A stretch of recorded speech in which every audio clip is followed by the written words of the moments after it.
El duelo no es una enfermedad, por eso no se sana. El duelo es una experiencia humana absolutamente natural, porque la muerte es tan natural como el nacimiento.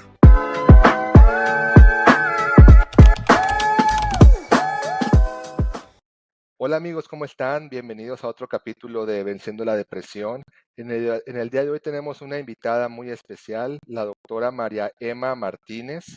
Ella es psicóloga y especialista en duelos por muerte, y en el día de hoy nos va a contar pues una historia muy impactante que bueno, ella vivió, y además cómo ella el día de hoy está ayudando a otras personas a sobrellevar los duelos por muerte. Antes antes de empezar, me gustaría dar una pequeña introducción sobre mi vida. Mi nombre es Adolfo Segovia, soy el creador y host de este podcast, Venciendo la Depresión. Para que tengan una idea un poquito de mí, a los 18 años fui secuestrado por un grupo de criminal llamado Los Zetas en México. Aproximadamente un mes después fui asaltado, pues con pistola en mano, me asaltaron para robarme. Después, probablemente un mes después, este grupo criminal empezó a llamar a mi familia para pedirles pues una renta o para extorsionarlas a cambio de no secuestrar a mi mamá o a mi hermana. Entonces, bueno, después de todos esos traumas decidimos huir de México y empezar una vida nueva en la ciudad de Miami, y eso me generó otros muchos traumas. Para hacer el cuento corto, pasé muchos años con muchos diferentes tipos de enfermedades físicas, hasta que cuando después de más o menos 5 o 6 años, sintiéndome muy mal y sin encontrar ninguna respuesta, descubrí que lo que tenía era depresión, y bueno, ahí empezó mi camino en lo de la depresión. Y bueno, gracias a Dios hoy me siento muy bien, he podido salir de la depresión, aunque quiero aclarar que no es que ya estoy 100% curado y que ya estoy viviendo en las nubes, no, todavía tengo mis días, todavía pues para mí la depresión es una lucha diaria, y que si tantito te duermes o te atontas, tantito te puede comer. Entonces estoy en este proceso de seguir sanándome, seguir aprendiendo y seguir pues aprendiendo a disfrutar y amar la vida todos los días. Y bueno, vamos a pasar con la invitada de hoy, la doctora María Emma. Doctora, ¿cómo estás? Muy bien, muy bien. Te voy a pedir el súper favor de que no me digas doctora, que me hace sentir súper vieja. María Emma está súper bien para mí. Muchísimas gracias a Ok, ti. María Emma, pero que sí es importante recalcar que Sí. eres psicóloga profesional, te dedicas a esto y eres especialista en duelos por muerte. Así es, así es. Feliz de estar aquí, feliz de acompañar tu audiencia y bueno, y de escuchar tu proceso de vida también muy, muy bonito, que hoy puedas ayudar a las personas desde tu propia experiencia. Así que felicito. Bueno, estoy haciendo lo que puedo desde mi parte, ¿no? Así es. Pero María, cuéntanos un poquito de ti. Obviamente eres psicóloga, te has especializado, ayudas a las personas a pasar duelos por muerte, pero ¿cómo entraste tú a este mundo de los duelos por muerte? Bueno, sí, estudié psicología, estoy formada como mentora también por la Red Global de Mentores, tengo estudios en neurociencias con el Instituto del Dr. Néstor Braidot, soy TEDx Speaker y he escrito 3 libros. Sí, ese es como mi recorrido más grande académico, pues el resto, bueno, hay otras cosas ahí, pero no es necesario ahondar en ellas. En los duelos por muerte, digamos que la misma vida me ha llevado a vivir 7 duelos por muerte cercanos a mí. Cuando yo tenía 4 años mataron a mi papá. Cuando yo tenía 8 años mi mamá se murió de cáncer. Que viviendo con un padrastro. Yo soy la menor de 9 hermanos del matrimonio de mi papá y mi mamá. Entonces, cuando tengo 8 años, mi mamá se muere de cáncer, quedo viviendo con mi padrastro. Luego, pues a mis 15 años, mi padrastro lo asesinan también. Entonces, a mis 15 años ya he vivido 3 duelos. Muy Luego, fuerte. en mi adolescencia, tuve un novio que se murió de leucemia. Luego quedó en embarazo de otro novio y él decidió no acompañarnos con mi hijo. Pensé en abortar a mi hijo, gracias a Dios no lo hice. Y pues mi hijo nació cuando yo tenía 18 años, asumí un embarazo adolescente. Eh, No fue fácil. Luego conocí a una persona con la que me casé, le dio los apellidos a mi hijo. Con él tuve un duelo gestacional, perdimos unos gemelos. Y luego, hace 10 años, se suicidó una sobrina y a los 4 meses se suicidó mi hijo Daniel, que tenía 17 años. Bueno, luego de la pérdida de los gemelos, tuve mi cuarta hija que se llama Sofía, que hoy sí vive conmigo, tiene 21, va a cumplir 21 años y bueno, es una niña maravillosa y es mi motorcito de vivir. Entonces ahí están los 7 duelos que he vivido. Definitivamente el duelo más complejo y difícil pues es el suicidio de mi hijo, pero entonces la vida me ha llevado a vivir estos 7 duelos y ayudo a las personas en duelo, no solamente pues porque soy psicóloga y mentora y estoy formada desde la academia, sino porque he vivido 7 duelos.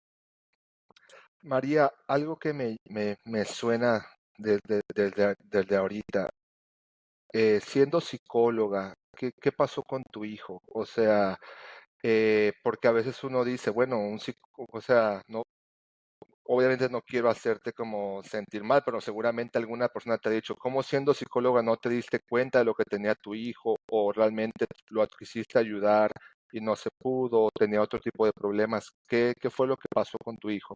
Creo que sí, no te preocupes, es obligada la pregunta, pues cómo se le muere a un psicólogo un hijo, cómo se le suicida, ese es como el colmo de un psicólogo, así lo digo en mi conferencia TEDx. Sí. Pero claro, o sea, Dani cuando tenía 15 años empezó a consumir psicoactivos. Dani empezó a presentar una enfermedad que no es depresión como tal, pero sí es melancolía, es muy parecida a la depresión. La melancolía y la depresión tienen sus diferencias. Y digamos que el consumo de psicoactivos empezó a aumentar los síntomas de la melancolía, porque ya sabemos por estudios clínicos que el consumo de psicoactivos hace que se despierten y se somaticen más enfermedades mentales que de pronto tenemos ahí como medio dormiditas o que están ahí, pero que no se... Perdón, ¿qué tipo de psicoactivos te refieres? Dani consumía marihuana inicialmente, ¿cierto? Y después Ok, tuvo un consumo de otras cosas más fuertes. ok, Obviamente, más fuerte. como mamá, pues, y con su papá y como familia, pues hicimos todo y más. O sea, obviamente, claro, psicólogos, psiquiatras, comunidades terapéuticas, expertos en adicciones, o sea, de todo lo que humanamente pudimos hacer en ese momento, pues lo hicimos, ¿cierto? Pero bueno, pues los médicos también se enferman y pues fue un proceso muy difícil, pero definitivamente pues Dani tomó la decisión de, de, de no estar más aquí y no pudo con su proceso. Él estuvo recluido en una comunidad terapéutica y a los 3 meses perdón, y estuvo recluido 3 meses. Un día me llamó y me dijo, mamá, o me sacas de aquí o me vuelo. Entonces obviamente fui a sacarlo. Eh, Estaba en otra ciudad cerca, pues relativamente cerca donde yo vivía en ese momento. Lo quise sacar de la ciudad pues para alejarlo de todas las compañías, porque sabemos que en el consumo, pues el estar cerca de los entornos que los llevan a consumir, pues no es sano. Entonces buscamos una comunidad terapéutica alejada donde pudiera volver a retomar su vida, en fin. Y pues luego se suicida mi sobrina. Dani sale de la comunidad terapéutica en marzo Y eso le y pegó. bueno, eso le pegó duro. No estoy diciendo que el suicidio de mi sobrina hizo que él se suicidara, pues obviamente no, pero Dani recae, ¿cierto? Y sabemos también que la recaída es mucho más fuerte por el sentimiento de culpa y pues él toma la decisión el 22 de agosto después de suicidarse. No fue un proceso Pues fácil, pero claro, obviamente hicimos todo y más para él. fíjate que, claro, fíjate que a mí me pasó algo un poco similar. Antes de la pandemia, yo estaba, pues, digamos, yo ya llevo 10 años en tratamiento psiquiátrico, en tratamiento psicológico me ha faltado porque, pues, también fue un poco la ignorancia, que es algo que estoy tratando de comunicar en este podcast, de que ir al psicólogo, ir al psiquiatra no es para tontos, no es para débiles, no es que, porque todavía tenemos mucho ese pensamiento, sobre todo en Latinoamérica, que ir al psiquiatra es para los locos y ir al psicólogo es para los débiles de mente. Pero bueno, yo estaba ya en mi tratamiento y antes de la pandemia en México asesinaron a un sobrino mío de 15 años y la verdad que pues eso me dolió muchísimo, me dolió, al día de hoy todavía me duele mucho, aunque yo creo que ya lo he superado, pero digamos que me hizo caer tuve digamos una recaída, ¿no? Donde prácticamente por varios días yo no quería saber nada de nadie, no quería hablar. Y bueno, ahora en diciembre, justo este diciembre, asesinaron a otro primo mío ya mayor en México también por la delincuencia. Y bueno, otra vez sentir ese dolor siempre como que te tira un poco, ¿no? Así es. María Emma, ¿cómo saliste tú cómo has logrado salir tú de estos traumas, de estos duelos? Bueno, mira, no hay una fórmula mágica, ¿cierto? Como para nada en la vida, pero sí hay muchas cosas que se pueden hacer. El duelo no es una enfermedad, por eso no se sana, ¿sí? Siempre lo he dicho, o sea, no lo podemos tratar como una enfermedad porque es que no estamos enfermos de duelo. El duelo es una experiencia humana absolutamente natural, porque la muerte es natural, tan natural como el nacimiento. ¿Listo? Claro, Entonces hay que empezar por entender, resignificar y llamar las cosas como son y por su nombre y dejar de eh, eh, mezclar situaciones, ¿cierto? Entonces no es una enfermedad. El duelo es el espacio de tiempo que tú necesitas para incorporarte a una nueva realidad. Y la nueva realidad es que físicamente esa persona ya no está contigo, físicamente ya no está. Entonces, acostumbrarnos a esa nueva realidad es difícil. ¿Por qué?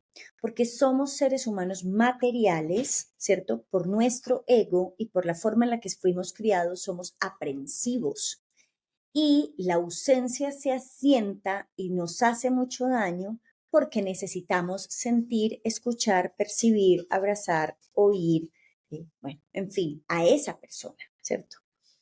Creo en la vida después de la vida, entonces digamos que para mí la persona que muere pasa simplemente, deja su cuerpo acá y pasa a un estado de conciencia superior.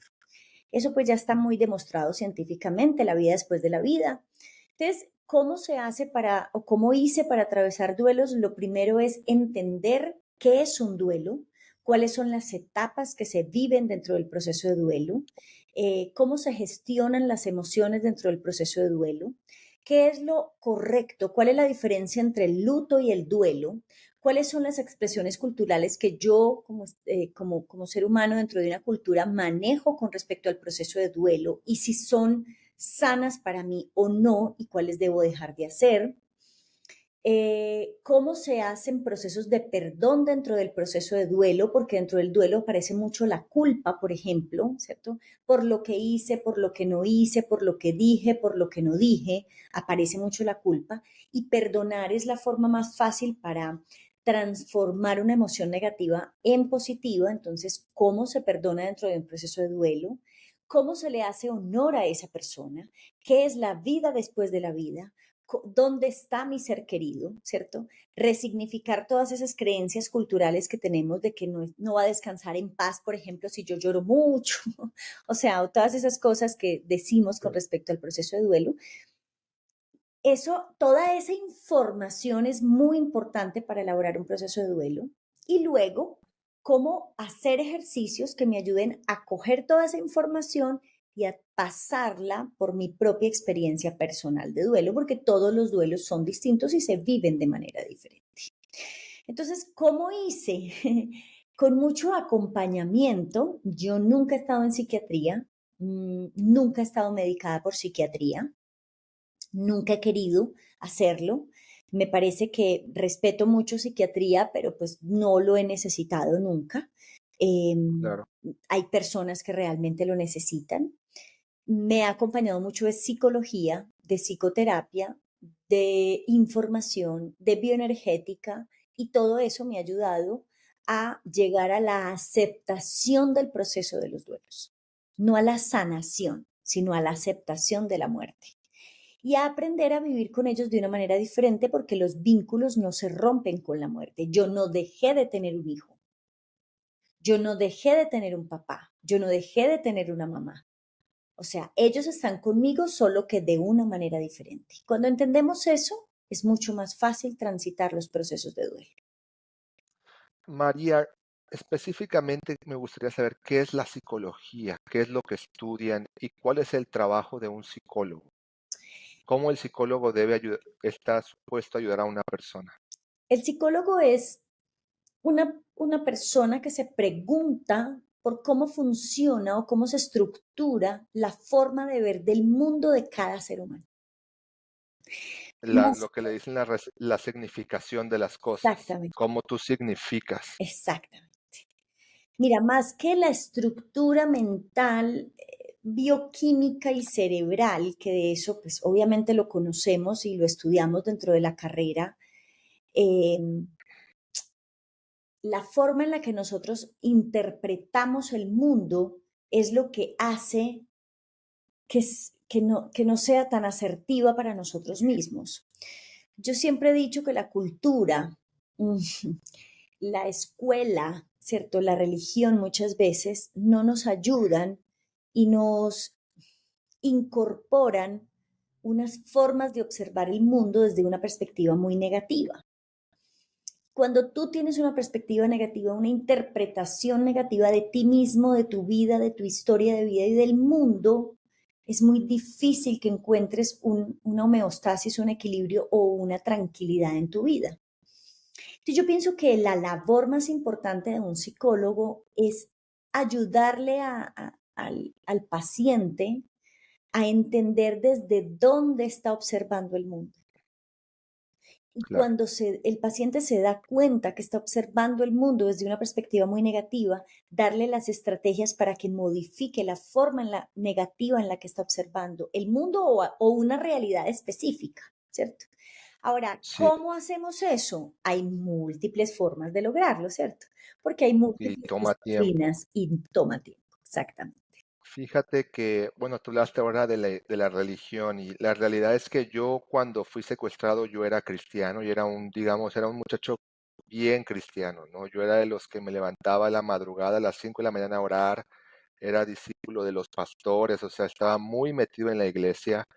Y bueno, después del secuestro a mí en la iglesia me dijeron, Dios te va a sanar, ¿no? Ya Dios te salvó, ahora Dios te va a sanar, tú no necesitas psicólogo, tú no necesitas psiquiatra, eso no se necesita en la iglesia porque Dios tiene el poder de sanarte, ¿no? Entonces, pues yo con esa mentalidad nunca busqué ayuda, nunca fui a un psicólogo, nunca fui a un psiquiatra, simplemente pensaba que pues ya Dios me va a sanar y Dios me va a sanar y así pasé muchos años y pues desafortunadamente Dios no me sanó. Cada vez me fui empeorando hasta llegar al punto en el que estaba perdiendo la mente, ¿no? Entonces, creo que eso es algo muy importante, decir que yo también creo en Dios, sigo siendo cristiano, pero también, y mucha gente en la iglesia hoy en día lo dice, ser cristiano no significa que no puedas buscar ayuda de los profesionales, ¿no? Como el que se enferma de tener un problema del corazón, no por ser cristiano no vas a ir al cardiólogo, Así es. vas. Y también, María, fíjate, ahorita tengo, por ejemplo, un tío que ha estado en depresión, como que está y sale. Y ahorita el otro día hablaba con él, la semana pasada lo llamé y le dije, tío, él ya está yendo al psiquiatra, ya está con sus medicamentos, pero entonces le digo, tío, y esta es la parte más difícil, porque al final el psiquiatra, bueno, le manda sus medicinas, tómese tal, tal, tal, pero le digo, tío, tienes que ir al psicólogo para que te ayude a entender qué es lo que te está generando esta depresión constante. Y pues mi tío desafortunadamente, ¿para qué? Ya estoy con el psiquiatra, ya me mandaron medicamentos, tengo que esperar. ¿Qué le puedes decir a esas personas que bueno, que en este caso ya fue al psiquiatra, que es un gran avance, pero se niega a ir al psicólogo porque como hombre, ir a contarle tus problemas a otra persona, él siente que es innecesario, ¿qué me va a ayudar? ¿Qué voy a ganar yo platicando, chismeando mis problemas? Así es. Bueno, te voy a decir dos cosas. Tocaste dos temas que parecen contrapuestos, pero que tienen mucha relación, ¿cierto? Sí. En las religiones muchas veces se manejan malas interpretaciones de las enseñanzas de los maestros, ¿cierto? Como Buda, como Jesús, como eh, Krishna, ¿es cierto? Son interpretaciones humanas que hacemos de la información que ellos vinieron a dar. Y Dios dijo, ayúdate que yo te ayudaré. O sea, por ahí está la historia del sacerdote que la iglesia se le estaba inundando, no sé si la conoces. Y entonces, ¿no la conoces? No la Me parece recuerdo, que pero había si me una dices vez un un poquito más. sacerdote que llevaba muchos años en una iglesia y daba misa todos los días ahí, era muy aferrado a la religión y de un momento a otro el pueblo se empezó a inundar y pues todo el mundo salió y empezaron a evacuar todo el pueblo porque se estaba inundando y se iba a morir la gente, empezaron a sacar a las personas. Padre, vámonos, que el pueblo se está inundando. No, Dios me salva. Entonces, bueno, se montó a una. Finalmente terminó montado por allá en la cúpula de la iglesia, en el Cristo allá arriba montado y llegó una chalupa por él, pues una barca, un bote. Dios, sacerdote, vamos, padre, venga, vamos, que no, Dios me salva. Y luego le mandaron un helicóptero, ya estaba a punto de morirse. Dios, venga, venga, móntese al helicóptero, no, Dios me salva. Y se murió, pues obviamente, ¿cierto? Entonces llegó al cielo furioso y tocó la puerta duro y le abrió San Pedro y entonces finalmente llegó donde Dios y le dijo, ¿usted cómo se le ocurre? O sea, yo le he servido toda la vida a usted y yo pues he predicado toda mi vida, prediqué por usted y para usted y cómo me deja morir así. Entonces Dios le dijo, yo te mandé los salvavidas primero, después te mandé los bomberos, después te mandé la barca, después te mandé el helicóptero y tú no te quisiste montar. O sea, No lo yo cómo quisiste. puedo hacer otra cosa. O sea, ayúdate que yo te ayudaré. Entonces yo pienso que Dios no es que venga y nos sane, Dios nos pone los instrumentos para que nosotros hagamos el trabajo. Claro. Entonces es lo mismo que pasa como con la medicación, ¿cierto? Y aquí te uno la respuesta con lo que me decías ahorita. Yo no puedo entregarle la responsabilidad de mi sanación a Dios, así como no puedo entregarle la responsabilidad de mi sanación a una pastilla. La pastilla por sí misma no va a hacer absolutamente mucho, aunque te puede entrar en un estado de homeostasis bioquímica en tu cerebro. La pastilla no hace mucho si tú no le ayudas a la pastilla, Claro, es lo que yo ¿cierto? estaba diciéndole a mi Entonces, tío y lo que le digo a todo mundo. Las pastillas yo creo que son el 30%, exacto, pero el otro 70% es uno cambiar la mente, cambiar los pensamientos, cambiar la significación el significado que lo damos a las cosas, ¿no? así es. Por ejemplo, yo ahorita, Y no, si se me puede romper algo, perdón, no vas. solamente eso, el significado, sino ayudarnos con, o sea, si la pastilla ingresa a un cuerpo que está mal alimentado, que no hace ejercicio, que tiene creencias limitantes, que es negativo, o sea, hay todo o sea, Sí, toda es una estructura completa que debemos modificar, ¿cierto? Entonces, claro, para no medicarte, medita, ¿cierto? Si no te quieres medicar, la meditación es una excelente estrategia, pero tampoco hasta allá, o sea, no les estoy diciendo que dejen la medicación, pero el objetivo de psiquiatría nunca es mantener a una persona, o no debería ser mantener a claro, una persona medicada de por vida. O sea, la idea sería que tú te medicaras para atravesar un momento de tu vida, pero psicología sí, debe ayudarte a desarrollar las estrategias internas para tú gestionar esa situación de una manera diferente hasta que llegue el punto en que digamos, ya no necesito más medicación.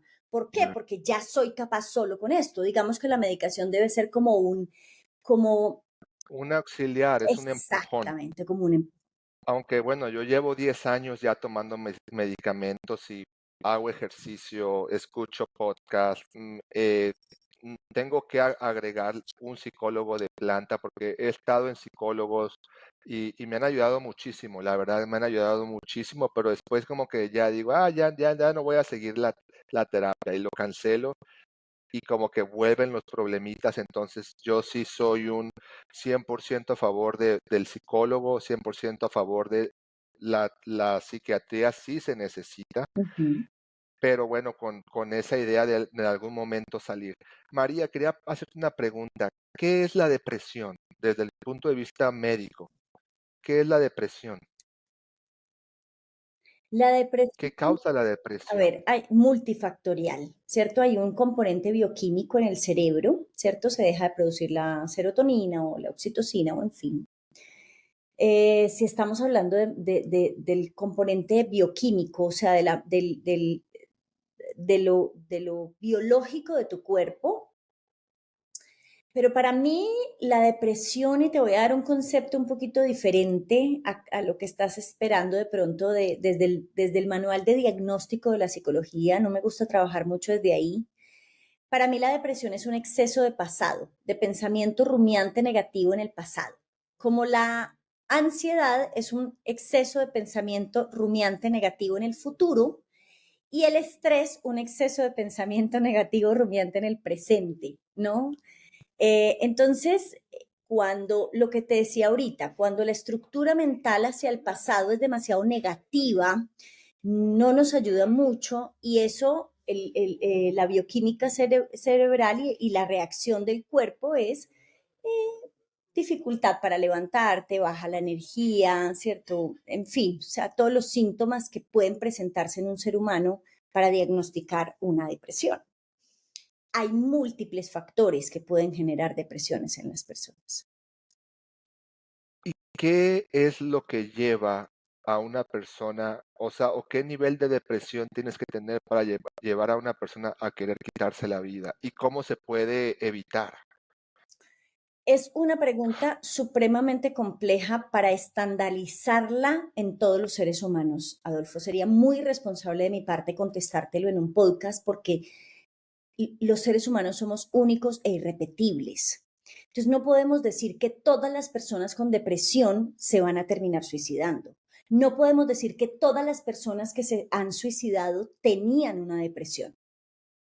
No necesariamente. Entonces, ¿qué otro factor hay para que alguien Múltiples que se factores que quite la pueden vida? hacer. Pero no tener que ser siempre depresión, puede ser otra cosa que alguien ya no quiera vivir. Exactamente. Puede ser una persona que vive con un dolor demasiado fuerte, puede ser una persona que se acaba de quebrar en su empresa y eso no necesariamente lo haya llevado a una depresión, puede ser una melancolía, puede ser o sea, puede ser cualquier otra situación, puede ser simplemente un momento de desconexión, puede ser el consumo de psicoactivos, o sea, las causas del suicidio son múltiples y las Múltiples. causas de la depresión, así como las causas de la depresión son múltiples y no podemos estandarizar los procesos. Soy una mujer en contravía total de estandarizar los procesos en todos los seres humanos porque no es lo mismo tu depresión que la depresión de otra persona y no son las mismas Claro. tus causas. O sea, entonces podríamos decir que todos los seres humanos que han estado secuestrados en el mundo sufren de depresión.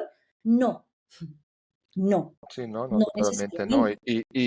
Y mi situación no fue solamente el secuestro, como comenté, fue el secuestro, después el asalto, después huir, después pasaron 80,000 otras cosas. Yo creo que peores que el secuestro aquí en Miami, que fue lo que me llevó a entrar en depresión. De hecho, el otro día mi mamá me decía, hijo, pero ¿en qué momento te pusiste tan mal? ¿En qué momento sentiste todos esos problemas, ¿no? Ujú, ujú. Y la realidad es que le dije, no sé, mamá, pero pues yo creo que fue de tanto golpe y golpe y golpe y golpe y sin saber buscar ayuda, sin entender nada, nunca sin tener cero conocimiento de salud mental, todo me lo iba guardando, me lo iba guardando, me lo iba guardando hasta que mi cuerpo explotó y como tú dijiste, no quería salir de la cama, o sea, me sentía como si me hubieran agarrado a golpes con un palo y sentía el cuerpo adolorido por días, ¿no? Y mi mente totalmente, pues, perdida, Así. ¿no? Me metía a bañar, recuerdo cuando yo ya fui a buscar ayuda, que fue como un grito, me recuerdo que me estaba bañando y me tardaba 1 hora bañándome mirando las gotas de agua. Ujú. Y ahí fue donde yo dije, algo está mal, o sea, ya, o sea, siento que me estoy perdiendo la mente. Y ahí fue donde corrí a buscar ayuda y afortunadamente alguien me dijo, es depresión. Ok. Y ahí fue donde empezó mi caminar. Pero mira, por ejemplo, yo he vivido 7 duelos, fui abusada sexualmente por mi padrastro en mi infancia y yo nunca he tenido depresión. Ni he estado diagnosticada con depresión, ni he estado medicada en mi vida. Entonces, mira que es que no, O sea, no depende de las circunstancias, sino de la forma en la que yo afronto la circunstancia también, Claro, ¿cierto? Entonces no podemos decir claro, que entonces todas las personas entonces, no, no es una regla de tres que se okey, aplique para todos los seres humanos, eso sería muy irresponsable. entiendo. Bueno, entonces, ahora, a las personas que sí están sufriendo y que todavía no saben qué es depresión, ¿cómo alguien puede determinar si es una depresión o es, por ejemplo, una melancolía? Ok, ¿Hay algunos hay tipos de unos síntomas que son más comunes? hay síntomas, pero es que la depresión se presenta, ahí volvemos otra vez al mismo tema, porque es que no podemos estandarizar esto. Hay personas que tú las ves sonriendo todos los días de tu vida y las ves absolutamente felices y en el fondo hay una Y se depresión. están muriendo por dentro, Exactamente. claro. Entonces, la depresión también se manifiesta en las personas de múltiples formas y de múltiples maneras. Sería irresponsable decirte, ahora, eh, hay unos criterios que se deben de cumplir para diagnosticar una depresión y eso lo debe hacer un psicólogo experto en depresión y o un psiquiatra, ¿listo? Y psiquiatría es el único que te puede medicar, ¿listo? No siempre todas las personas que entran en depresión tienen que estar medicadas. Yo conozco personas que han estado con síntomas depresivos o con depresiones y nunca se han medicado y han Sí, salido de la depresión a partir de la psicoterapia, ¿cierto? Y de un trabajo bien profundo y bien intenso con ellos mismos. Pero podemos decir, si las personas nos están escuchando como para que nos entendamos bien y de pronto, entonces tienes prolongados momentos en los que no le encuentras sentido a la vida, prolongados días en los que no encuentras energía para levantarte de la cama. ¿Listo? Por ejemplo, no me quiero levantar hoy. Que eso te pase un día porque estás muy agotado, muy cansado. sí, es normal. Eso es natural. ¿Listo? Falta de sentido de la vida, falta de energía, bajo el apetito, por ejemplo, en una persona, ¿cierto? Falta de sueño, son alertas. No estoy diciendo que las personas que no duermen bien, que no se alimentan bien y que a veces no les Claro, provoca levantarse de la cama, entonces ya deben estar diagnosticados con depresión. No, son alertas. Escuchen bien la palabra, por favor. Alertas que nos deben dar un indicio de que hay algo que no está funcionando y debemos consultar a un profesional de la salud mental. ¿Listo? Porque entonces correcto. ahora lo que hicieron fue popularizar todos los conceptos psicológicos y los utilizan de una manera muy irresponsable. Entonces, cuando una Sí, y ya a todo le llaman depresión, ¿no? exactamente. Entonces estoy triste y entonces ahora resulta que estoy depresiva. No, por Dios, pero, o Claro, sea, la tristeza es una emoción natural del ser humano. Lo mismo que entonces ahora con el tema de la bipolaridad. Entonces ahora resulta que todo el mundo es bipolar porque un día está triste y al otro día está feliz. No, no sí, eso podemos. ya es muy común y si un día te enojas con alguien, ya es que eres bipolar. Exactamente. Entonces, no podemos ser irresponsables porque entonces eso también nos está enfermando mucho como sociedad, porque entonces ahora nos metemos en la cabeza de que tenemos depresión todos. Si bien es cierto, tenemos un exceso de cortisol en el mundo, en el cerebro de de la mayoría de nosotros por la hiperactividad, por la mala utilización de las redes sociales y de los medios de comunicación que tenemos. O sea, no estoy diciendo el problema no son las redes sociales, sino la mala utilización de ellos. Tenemos muchas situaciones por resolver hoy. Hacemos el bendito multitasking que realmente no existe. Tenemos cronopatía porque nos obsesiona estar ocupados a toda hora y no nos damos el tiempo para descansar, ¿cierto? No podemos autodiagnosticarnos buscando en ChatGPT o en Google o escuchando un podcast. Debemos ir a un profesional de la salud mental real que nos diagnostique con una situación, porque a veces simplemente lo que te está pasando, por ejemplo, si tu primo se acaba de morir y tú estás muy triste, no quiere decir que estés depresiva. Estás viviendo un proceso de duelo. Punto. Claro, estás en un duelo o estás en Exacto, la melancolía, como estabas comentando. exactamente. Sí, quiero aclarar eso. Por ejemplo, en mi caso, lo que decías, María, ya la depresión sí era algo real, porque pues ahí sí yo te digo, yo pasaba e inclusive he llegado a pasar 1 o 2 semanas sin querer salir de la cama. Ok, ¿Me entiendes? Ya es otra cosa para aclararlo para las personas de que, porque me preguntan mucho en el podcast, ay, no me quiero levantar hoy. Bueno, a lo mejor hoy tuviste un mal día, estás cansado, eso es normal. sí, sí. Pero ya cuando son recurrentes, y fíjate que otra cosa que pasa, que me escriben mucho también en el podcast, y me pasa a mí mismo. A veces uno se flagela, ¿no? Por ejemplo, con esta parte del cansancio, que yo no entiendo por qué, pero a veces es una cosa extrema. No quieres salir de la cama, no quieres hacer nada, no quieres moverte, y uno siente, ¿será que es porque soy flojo?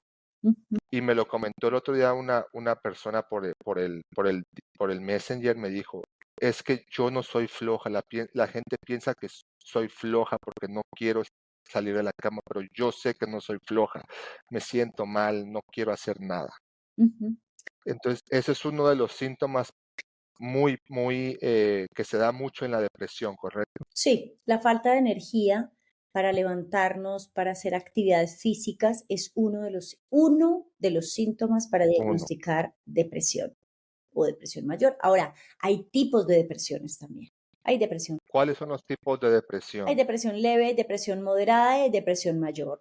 ¿Listo? Entonces, hay como niveles dentro del proceso de la depresión Claro. y repito, eso debe estar diagnosticado con un psiquiatra y debe estar acompañado con psicología.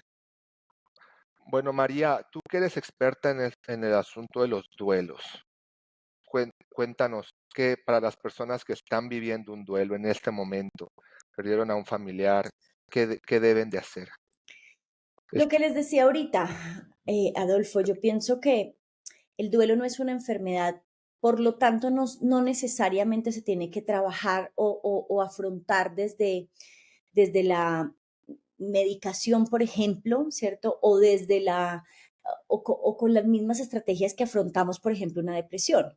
O sea, no es lo mismo trabajar una persona en duelo a trabajar con una persona que está en una depresión o, o, o en un trastorno límite de la persona, bueno, en fin, cualquier otra situación, digamos, psicológicamente hablando.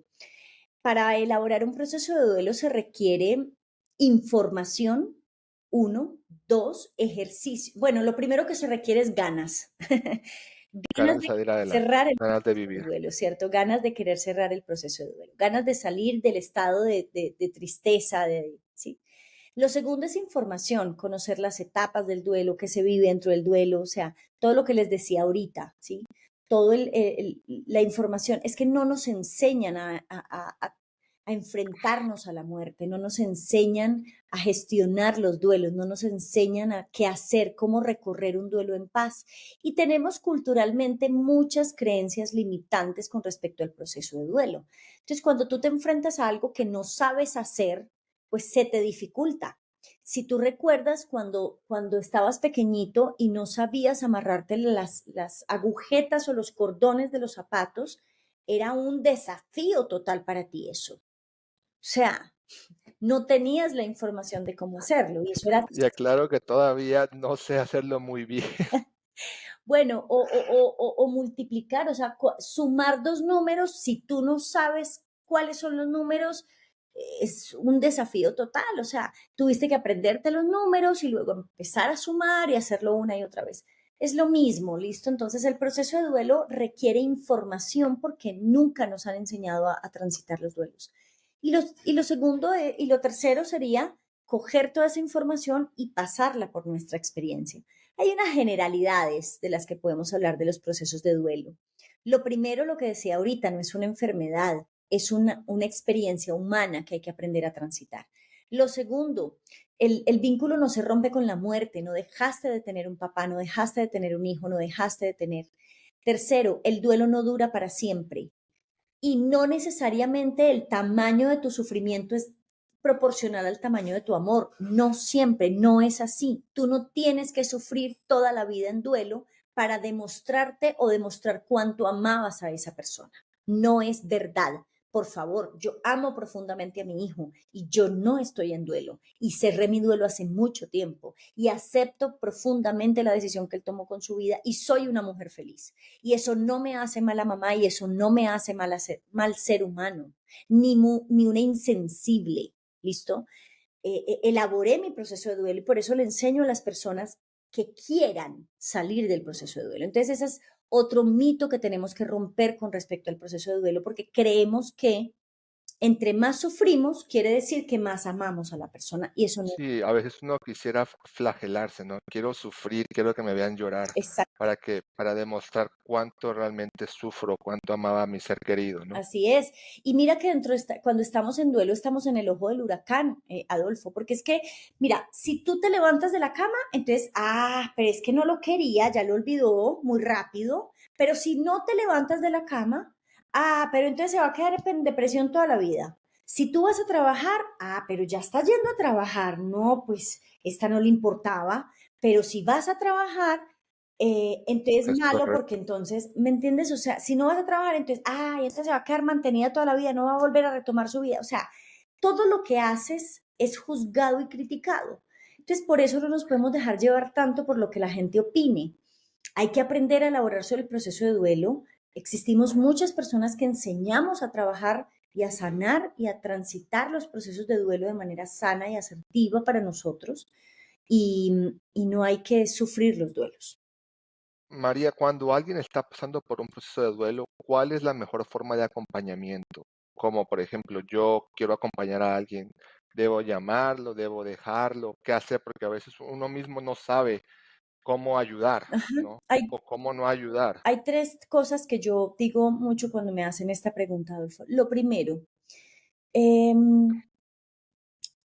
la presencia física, si es posible, es muy importante. Los seres humanos somos como una pila de celular y cuando estamos en duelo la pila está bajita, bajita, bajita, ¿listo? Porque las emociones Claro. que se viven dentro del proceso de duelo y el mismo proceso de duelo nos descarga mucho energéticamente. Entonces, un abrazo, la presencia física, sentir un abrazo de otra persona que queremos, un abrazo con el corazón, un abrazo que nos llene y nos recarga de energía, es inyectarle un poquito de energía a esa persona. Entonces, por eso los abrazos son importantes y la presencia física. Dos, si tus palabras no son más hermosas que el silencio, por favor no las digas. ¿Listo? Es preferible que des un abrazo en silencio a que digas cosas que no sientes o las frases de cajón que usamos de lo siento mucho, eh, no son tan El tiempo lo cura todo, tiempo, lo ¿no? Eso cura decía un, todo. El tiempo no es el que cura. Ese es otro mito del proceso de duelo. Es lo que tú haces dentro del tiempo. Hay personas que llevan 10 años en duelo y no han hecho nada para trabajar su duelo y siguen en duelo después de 10 años. ¿sí? Entonces, no es el tiempo el que cura, es lo que tú haces dentro del tiempo lo que hace que se sane o que se recorra el proceso. Entonces, si tus palabras no son más hermosas que el silencio, más bien mejor no las digas y da un abrazo. Y tercero, dependiendo del vínculo que tú tengas con esa persona, puedes ayudarle haciendo cosas de la cotidianidad que para esa persona son difíciles. Me explico. Por ejemplo, la mamá de tu primo, ¿cierto? Estoy poniendo un ejemplo cualquiera. Si tú eres muy cercano a ella, puedes ir y decirle, ¿qué necesitas de mí? Esa es una muy buena pregunta para una persona en duelo. ¿Qué necesitas de mí? ¿Cómo te puedo ayudar en este momento? Y lo otro es, por ejemplo, las cuentas hay que seguirlas pagando, el mercado hay que seguirlo haciendo. Y cuando uno está en un duelo porque acaba de enterrar un hijo, porque acaba de enterrar a papá, uno no está pensando en ese tipo de actividades que son de la cotidianidad.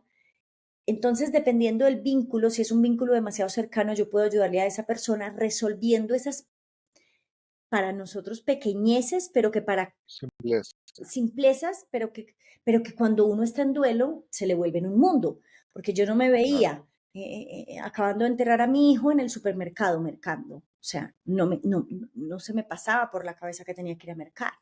¿Me hago entender? Entonces, Claro. son cositas que podemos hacer por las personas en duelo. María, para ir terminando, 3 tips que le pudieras dar a una persona que está en este momento pasando un duelo, pérdida de un hijo, de un esposo, esposa, etcétera. Bueno, Te voy a decir más o menos cositas, aunque siempre he dicho, un duelo no se resuelve a punta de tips, ¿listo? Pero hay cosas que puedes hacer. Lo que te decía ahorita, desmitificar todas esas creencias limitantes que tenemos con respecto al proceso de duelo. No tienes que vivir en duelo toda la vida. Por favor, busca ayuda. Siguiendo una cuenta en Instagram que te da muy buen contenido o dejándole el proceso al tiempo, no vas a cerrar tu proceso de duelo. Eso está muy demostrado. No necesariamente necesitas psiquiatría, ¿listo? No necesariamente. Hay personas que la requieren cuando hay duelos bloqueados o cuando hay dualidad en los procesos o otro tipo de enfermedades mentales asociadas también antes del duelo o después del duelo o en duelos enfermos, pero no siempre se necesita medicación. Y busca ayuda, o sea, puedes buscar ayuda a través de psicología, de personas que hacemos, acompañamos personas en duelo, ¿cierto? Existimos muchos. Entonces, en redes sociales, si buscas personas o cuentas que acompañen duelos, ahora, cuando vas a elegir una persona que te acompañe en duelo, por favor, verifica, uno, que realmente sea una persona que sepa cómo se hace, y dos, que lo haya vivido. Es muy importante, no es lo mismo cuando te hablan desde lo que leí en un libro, cuando te hablan desde nuestras propias experiencias de vida.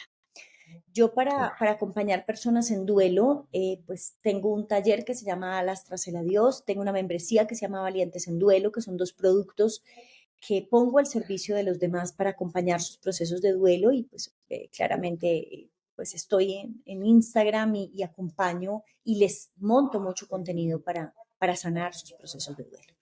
Y para finalizar, decirles a esas personas que están en duelo hoy que no están solas o solos, que sí hay salida, que los duelos se pueden cerrar, que puedes volver a retomar el amor por vivir, que puedes volver a sonreír, que no tienes por qué vivir en culpa y en sufrimiento el resto de tu vida y que te envío un abrazo fuerte desde el fondo de mi corazón. María, muchísimas gracias. Eso, hasta yo me siento motivado. María, para terminar, a alguien que nos está escuchando que esté pensando en el suicidio, ¿qué le podrías decir tú desde tu experiencia como mamá, como psicóloga? El suicidio no puede seguir siendo una opción para resolver problemas, porque, porque realmente no resuelve nada. Con lo único que acabas es con el cuerpo, pero el alma sigue existiendo. Y el alma, y en el alma están las situaciones no resueltas, no están en el cuerpo. Entonces, como las situaciones no resueltas de tu vida no están en el cuerpo, sino que están en el alma, acabar con el cuerpo no es una solución. ¿Listo? El dolor que dejas es demasiado grande en tu familia. Todo en la vida tiene solución. Hay dos cosas, solamente dos cosas que no podemos cambiar, el pasado y la muerte. Entonces, antes de seguir pensando en cómo morirte, ¿qué te parece si empiezas a pensar cómo vivir mejor? Porque siempre hay formas de vivir diferente y mejor. No siempre porque ha sido así, tiene que seguir siendo así en tu vida. Todo tiene solución. Ábrete a recibirla y te vas a dar cuenta que está más cerca de ti de lo que tú crees. Mm, Léete el plan de tu alma, el don de tu alma y date cuenta que todo lo que estás viviendo es transitorio y y que finalmente se resuelve y que la vida es hermosa, que vale la pena vivirla y que existimos muchas personas dispuestas a ayudarte. María, bueno, muchísimas gracias por compartir con nosotros. Aprendimos muchísimo. Por favor, a todos los que estén viendo este podcast, lo estén escuchando, si están pasando por un duelo, conocen a alguien que esté pasando por un duelo, por favor, compártanle este video, busquen ayuda, busquen a María, mándenle un mensaje. Estoy seguro que ella de alguna u otra forma los va a poder ayudar o dar un consejo. Y por favor, luchen por la vida porque sí es hermoso vivir, sí es hermoso despertarse, sí se puede vivir después de un duelo, después de traumas, del sufrimiento. María, muchísimas gracias por tu tiempo, por compartir. Se te nota una paz, se te nota lo que has vivido duelos y que has podido salir de ellos. Y bueno, muchísimas gracias, te apreciamos muchísimo, que Dios te bendiga a ti y a toda tu familia y esperamos que podamos volver a compartir pronto. Claro que sí, ¿Algunas palabras para despedirte? Nada, un abrazo fuerte para todos, un abrazo fuerte para ti, gracias por esta linda invitación. Muchas gracias. Por favor, suscríbanse, denle like, compartan, los queremos mucho. Dios los bendiga a todos y a buscar ayuda, por favor. Nadie se quede sufriendo solo, que hay muchas personas que podemos ayudar, que queremos ayudar. Gracias. Adiós. Hasta la próxima.